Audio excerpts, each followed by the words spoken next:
Welcome to my happiness class. I am going to teach you everything I know about happiness in the next 10 minutes. And please feel free to ask any questions. I might not be able to answer them, but we'll see. Right. The first concept I want to teach you about is the state of flow. It's kind of the perfect middle, right in between boredom and anxiety. It's when a challenge isn't too hard or too easy, and you can end up in the state of flow. Have you ever experienced that? Oh yes, I know. You know, when I'm painting, Okay. I can feel like I'm just there. It's just happening, I don't and all of a think- sudden it's over. Yes. Have anyone else? Yeah, me too. But not at the plate painting. But when I'm writing a report, I really want to get into the flow again because that is really when Yes, you're it's happening. immersed into this activity, and this. And me too, when I carpenting.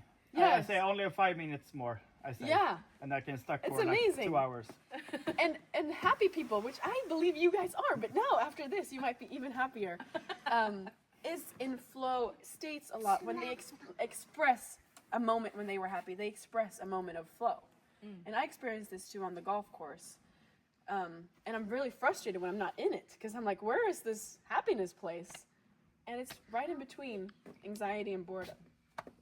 And this was coined by the Dr.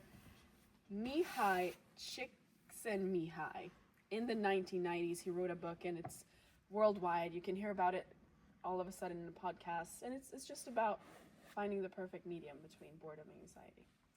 And the next thing I want to bring up is Dr. Keltner. He wrote a book called Born to Be Good, and it's teaching us that it's to be happy we need to find purpose and a meaningful life. And he talks a lot about the evolutionary processes that have made us get to where we are today.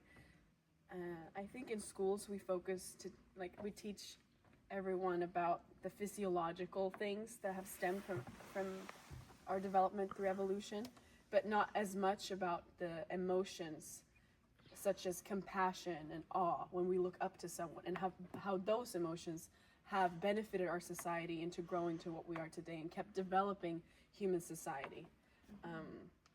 Because when we give gifts and when we give compliments, we also receive more happiness, studies show. And another very prominent happiness researcher, her name's Sonja Lyubomirsky, and she wrote the book, The How of Happiness. She explains many concepts, but what I really like about this book is that she gives us 12 different strategies and activities that we can do to create more happiness in our lives. So I want to try this with you.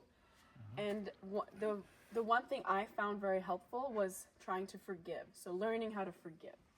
So please take a moment and think about someone that you want to forgive. And tell yourself, I forgive you today. I forgive you today. It sounds like a cult. That's tricky.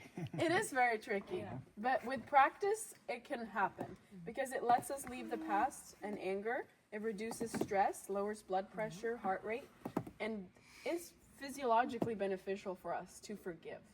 In her book, she gives a very extreme example about a mother who lost her son in murder, and she chooses to forgive the murderer and even hire him at her company. I'm not telling you to do all of that, but it just shows that you truly forgive someone else for your own happiness. You don't do that for them. It can be unacceptable what they have done, but it's for you to move on, and it creates more happiness for you. Sounds good. And another important thing that she mentions, Lyubomirsky, is that nurturing social relationships is the single most important thing for our happiness. It's not how much money we have or how smart we are or anything. It's really about the social connections that we create. And so for that to be thriving, we have to nurture them and continue to, help them. Any questions about that? Do you have any ideas about social relationships? Why they're so important? No? Yeah. It's just natural. Like, obviously, if you're fighting with your boyfriend, you're not going to be necessarily very happy. Or if you're, you know, if there's a fallout in the family and you don't talk to someone, it's going to affect your life and impact your happiness. So then we have to do some of the other activities, such as forgiveness, and move on, which can be very, very difficult. And to add on to Lubomirski's claim about happiness, there was a Harvard study from 2017 that showed that the quality of our social relationships is the single most important thing. I want to make sure that I talk about compassion one more time, because it's something you can practice. And gratitude. I want to talk about gratitude. Gratitude is also something we learn in Lubomirski's book, and to practice maybe once a day, to say when you sit down for a meal, thank you for this food, thank whoever who made it, because when we give compliments to others, we receive more happiness. And studies also show that it's the frequency of bursts of happiness that help us live a happy life, not necessarily big chunks like, oh, my 1 month vacation is going to make me so happy, and then you live 11 months in just stress and discomfort. It's about creating a balanced life throughout the year that will bring you more happiness.